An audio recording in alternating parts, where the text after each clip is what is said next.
Today we're going to analyze some of the most important choices you can make in Baldur's Gate 3. Let's start. First is related with Emerald Grove. The Emerald Grove is a sanctuary for tieflings, and your actions here will significantly impact your adventure. You're faced with two main choices: save the grove by siding with the tieflings or raid it alongside Minthara and the goblins. If you choose to save the grove, you'll engage in a battle against Minthara and her forces. Succeeding in this fight means you can recruit Halsin, a powerful ally, and save the tieflings. This choice aligns you with characters like Will, who are invested in the grove's safety. The rewards for this path include potential allies and decent gold. Opting to raid the grove with Minthara opens up a romance option with her and allows you to loot the camp. However, this choice leads to the loss of potential allies like Halsin and Karlach. Moreover, characters like Will leave your party, and Halsin will become an enemy. The consequences of your actions extend beyond immediate rewards. Saving the grove positions you as a hero to the tieflings, while raiding it paints you as an enemy to many. The game's narrative and your party dynamics will shift based on this pivotal decision. After analyzing the outcomes, I believe the worst choice is to raid the Emerald Grove. Losing key allies and making enemies of characters like Halsin can make your journey much more challenging. It's simply not worth it. Next, how to deal with the Iron Hand and the Gondians. When you confront Gortash, you have the option to kill him. Doing so will allow the Elder Brain to take control of the Steel Watchers. This might seem like a strategic move, aligning with the Iron Hand gnome's interests, but it also opens the door for the Illithids to wield a dangerous level of power over the technology. Alternatively, you could use the rune powder bomb provided by the Iron Hand gnomes to destroy the Foundry. This explosive choice ensures the Foundry's destruction, but at a high cost: the lives of the Gondians, who are worshippers of the deity Gond, known for his interests in invention and innovation. This choice disregards the potential for technological advancement and alliance with the Gondians. The third option is to rescue Gortash's hostages from the underwater prison known as the Iron Throne. This requires the assistance of Xanar Tubin to disable the Foundry. It's the most complex choice, demanding a well-prepared party and offering a chance to save the Gondians. However, this path is fraught with risk and requires a party capable of casting haste, making it challenging for solo players or martial-only parties. Each choice has significant consequences. Killing Gortash may seem expedient but risks Illithid domination. Using the rune powder bomb results in Gondian casualties and lost opportunities for technological insight. Rescuing the hostages is noble, but depends on party composition, and can be frustrating due to the Gondians' limited combat effectiveness. In my opinion, the use of the rune powder bomb emerges as the worst choice. It leads to unnecessary loss of life and squanders the chance to gain valuable allies and insights. Personally, I believe that attempting to save the Gondians is the choice that best aligns with the spirit of Baldur's Gate 3. It encourages strategic planning, reflects the game's complex moral landscape, and preserves the lives of potential allies. Next is related to Isabel. Choice 1. To protect or not to protect. First up, if you choose to protect Isabel from Marcus and his winged horrors, you're in for a battle. But hey, who doesn't love a good fight, right? The consequence here is pretty straightforward. You keep a powerful ally, and the last light in stays a safe haven. Choice 2. The Dark Urge. Now, if you're feeling a bit devilish and decide to embrace the Dark Urge, things get spicy. Killing Isabel might seem tempting with that royal prize dangling in front of you, but it's a one-way ticket to chaos. The inn's magical barrier goes poof, and you'll have to deal with a horde of undead. Not the party you expected, huh? Choice 3. The middle ground. There's always a middle ground, though. You can resist the Dark Urge and spare Isabel, keeping the peace and avoiding a messy undead uprising. It's like choosing not to push the big red button that says "Do not push." Sometimes, it's just the smarter move. The worst choice? So, what's the worst choice you can make? Well, if you ask me, giving in to the Dark Urge and killing Isabel is like shooting yourself in the foot with a magical cursed arrow. Sure, you get a shiny prize, but at what cost? You turn a cozy inn into a zombie apocalypse scenario? Not cool. Personally, I'm all about keeping friends close and enemies. Well, not turning them into zombies. So, I'd say protect Isabel, keep the inn safe, and enjoy the benefits of having a powerful cleric on your side. Plus, who wants to deal with undead drama? Not me. Next. Night Song. Nightsong is a character you encounter in Act 2, and what you decide to do with her can have massive repercussions. You find her in the Gauntlet of Shar, and you're faced with a big decision. Should you save her, kill her, or let Balthazar take her?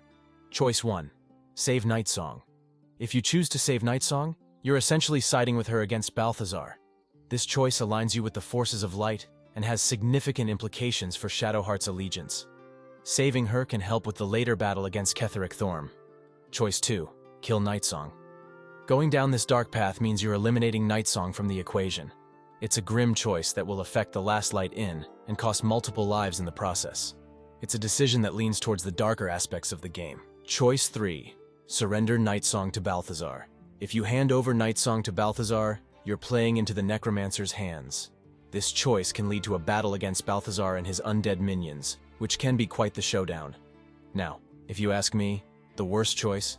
It's subjective, but I'd say killing Nightsong feels like the darkest path you could take. It's not just about the immediate consequences, but also about the ripple effect it has on the world around you.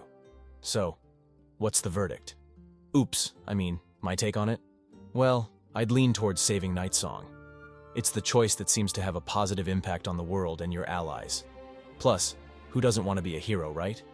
Now, one of the most pivotal choices in the game: the Emperor or the Prince. This decision isn't just about picking sides, it's about shaping the destiny of your party and the world of Faerun itself. The Emperor's path. Choosing the Emperor means aligning with a figure who has been your guardian throughout the journey. If you've developed a bond or even a romance with him, this choice can feel personal. However, siding with the Emperor has significant consequences. You'll doom the Githyanki race to continued subservience to Vlaakith, and any romance with Lae'zel will be jeopardized unless you can pass a difficult persuasion check. In the final battle, siding with the Emperor means he'll assist you against the Netherbrain, but at a cost. If you give him the Netherstones, he'll fight alongside you and then vanish, leaving you to ponder his true intentions. Alternatively, if you persuade him to control the Netherbrain and rule with you, you'll become his thrall, stripped of free will. The Prince's path. Freeing Orpheus, the Prince, is the other side of this coin. It's a path of salvation, potentially for you and your party, but it's fraught with risk. If you free Orpheus without the Orphic Hammer, you may prevent becoming Mind Flayers, but you'll face a harder fight against the Netherbrain and lose a character from your party. The Orphic Hammer is key here. If you trade it for the Crown of Karsus, you'll get one of the worst endings, as Raphael will use the crown to take over Avernus and the Nine Hells.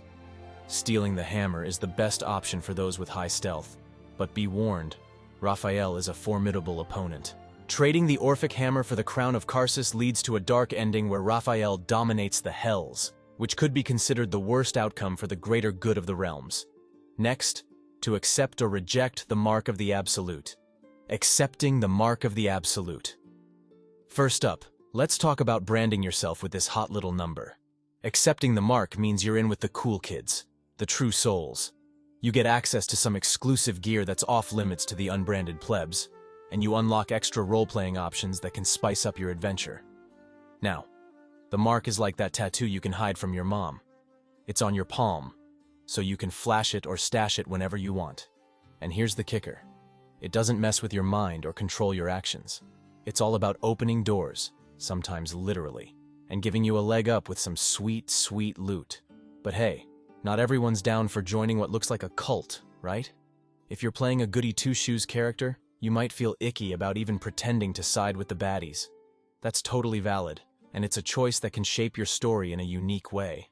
On the flip side, saying no thanks to the Mark is like turning down an invite to the most exclusive party in the Underdark. You miss out on the gear and the special dialogue options, which can make your journey tougher. It's the path less traveled, but it can be rewarding in its own right if you're all about that pure-hearted life. So, what's the worst choice? Here's the deal. Rejecting the Mark limits your options and makes you work harder for less reward. It's like playing on hard mode without the bragging rights. Sure, you can stay true to your character's morals, but let's be real. This is a game, and games are about winning and having fun. Rejecting the Mark is like refusing a cheat code because you want to play fair in a single-player game. Why handicap yourself, right? Now, don't get me wrong. I'm all for playing your own way and making the story yours. But if we're talking worst choice for gameplay benefits, rejecting the mark is like bringing a butter knife to a beholder fight. It just doesn't make sense unless you're up for the challenge. So there you have it. Accepting the mark of the absolute is the way to go if you want the full Baldur's Gate 3 experience with all the bells and whistles. And that's enough for today's video. I hope you enjoyed. Let me know what choices you made, and do you want to see more Baldur's Gate content on the channel? I'll see you next time. Till then, thanks for watching and take care.